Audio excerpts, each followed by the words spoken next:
Hi everyone, welcome to VLSI Academy. This is third lecture on power analysis series, and today we will learn about Liberty Library syntaxes. Liberty Library is a one of important input that goes into power analysis tool. So let's say this is our power analysis tool. So one of the key input is Liberty Library. That lib file goes an input and analysis output goes out.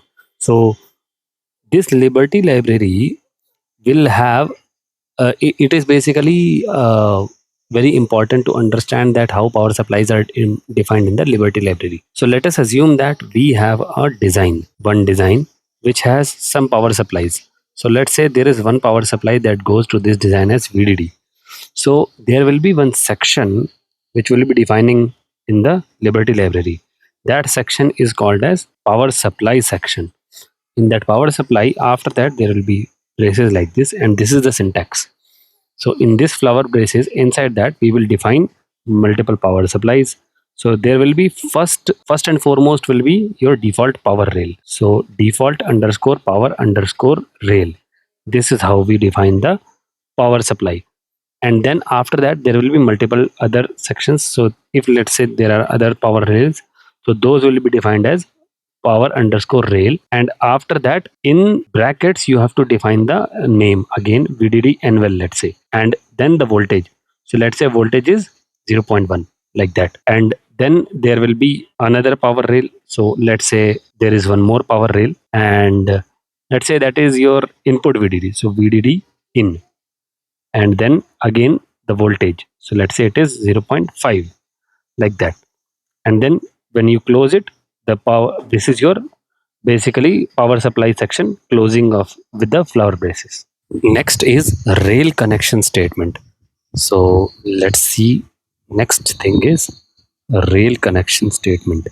A rail connection statement is basically one statement which maps the library power supply map to cell left power pin name. It is basically a kind of a mapping thing. Rail underscore connection. After that, so the syntax is you have to give again braces here, and inside that there will be power pin name. So let's say there is one pin, let's say VDD underscore in pin of a cell. It is mapped to one voltage domain. So power domain will be provided here. So let's say that is a VDD, and then you close it. This is the statement that is mapping the pin of the cell. So it is basically taking the pin from the left and then matching it. For example, let's say another could be rail underscore connection, and then in this, let's say you have a ground pin of a cell as VDD underscore 0, and it is mapped to VSS power domain. So that is a power domain. This is how you do it. Now let's say you have a design like this. So let's draw one design here, for example. So it's your design. In this design, you have power rail. So power rail will be either in M0, mostly it will be M0, the lowest layer of your design. That would be the power rail. So in this power rail, what will be let's say it is in M0. Now what happens is there will be one leakage power. So leakage we need to have in the library. There will be something called as leakage power in your library also. This leakage power statement defines the rail specific power values for the internal leakage power. So it will define the rail specific leakage. Basically, how you define it, it will be like this. In the flower braces, there will be one statement called value. After that colon, and it will define here in terms of, so unit would be mostly currently nowadays it would be nanowatts. It can be anything.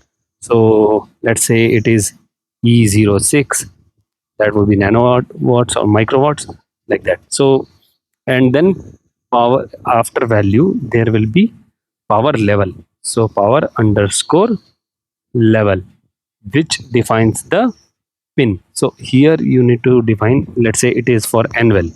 So it will be VDD NWell. This statement will be defined like this. There are some signal level attributes which are specified on the pins, such as input signal attribute and output signal attribute. So How do we define it? The syntax is input underscore signal level.